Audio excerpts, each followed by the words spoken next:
Malaysia get more than 100 times more rights than the Muslims in India. daaci naag ayaa lagu madnuucay inuu wacdi ka jeediyo Malaysia kadib markuu hadal muran dhaliyay ka yiri bulshada Malaysiyaanka ee asal ahaan ka soo jeeda Shiinaha iyo kuwa aaminsan diinta Hinduuga su'aal galiya daacadnimadooda dalka.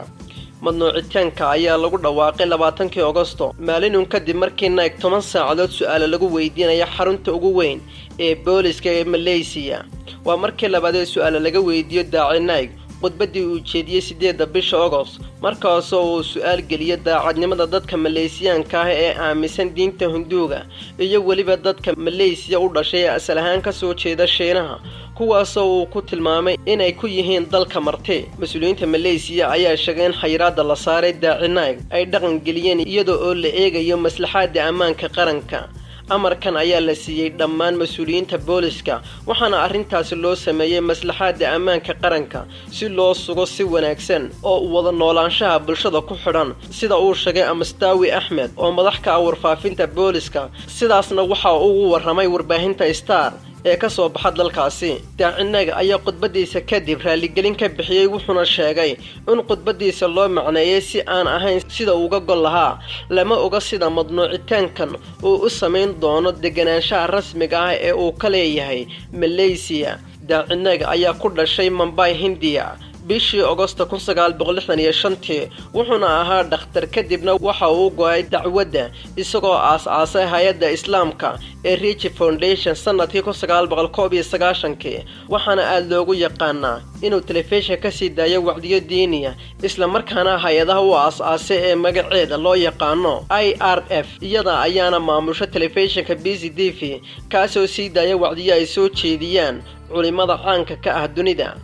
BCTV ayaa laga daawadaa in ka badan 125 dal halka dhanka online-kana caalamka oo dhan lagu baahiyo. daaci naag ayaa sidoo kale raad muuqda ku leh baraha bulshada sida Facebook-giisa oo ay ku taxan yihiin in ka badan 17 milyan oo qof. dawladda Hindiya ayaa baadigoobaysa naag tan iyo 2016 isaga oo loo haysto eedeymo la xiriira khudbado nacayba iyo lacago si sharci darro ah la isu daba mariyay. isagoo maqan ayaa lagu soo oogay dacwadda la xiriirta lacagaha sida sharci darrada la isu daba mariyay ka hor intii aan daaci naag laga madnuucin inuu khudbado ka jeediyo dalka Malaysia oo dhan 7 gobol oo dalka ka mid ah ayaa xayiraadda sii saaray. Dr. Zakir Naik daacigan ayaa Malaysia ku noolaa 3 sano ee la soo dhaafay.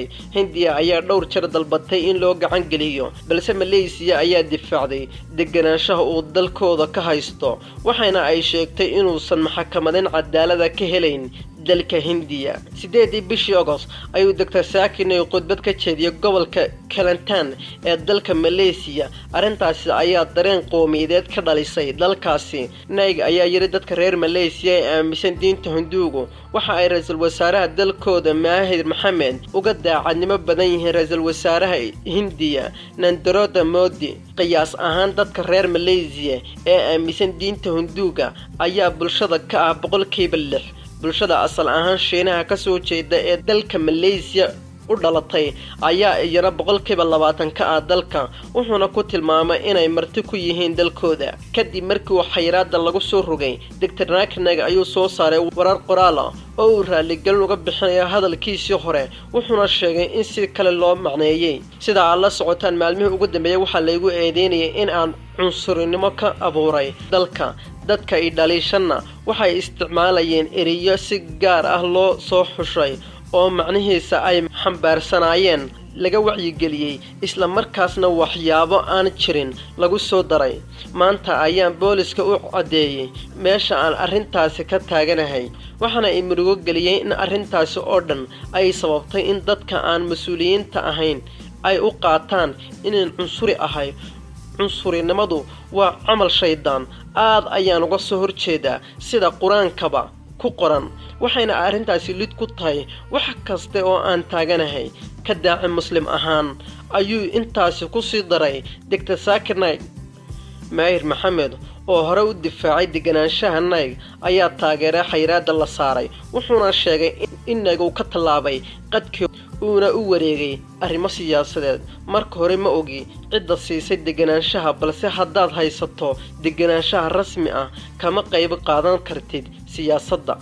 wuxuu ka hadlay in Shiinaysku ku laabtaan Shiinaha Hinduuguna ku laabtaan Hindiya waxaas oo kale weligay ma dhihin balse isagu wuu yiri arrintaasna waa siyaasad ayuu yiri Maahir sidaasina waxaan ka soo xigtay barta hay'adda warbaahinta Malaysia ay baraha bulshada ku isticmaasho taliyo hore ee booliska Malaysia Cabdiraxmaan Nuur ayaa yiri cadaymaha xoog badan ee hadalkan ku yiri Clinton iyo waxa lagu eedeeyay in uu ka sameeyay Hindiya waxaana ku talinayaa in dawladdu ay saakir kala laabato deganaanshaheeda ayna u wareejiso Hindiya sida waxa qoray wargeyska The Star oo ka soo baxa isla wadankaasi si kastaba ahaadee dad kale oo badan bulshada muslimiinta ah ee Malaysia ayaa weli taageersan Naik deganaanshaha la siiyay Saakir Naik ee magaceeda loo soo gaabiyay BR waa mid bini'aadamnimo looga aqoonsan yahay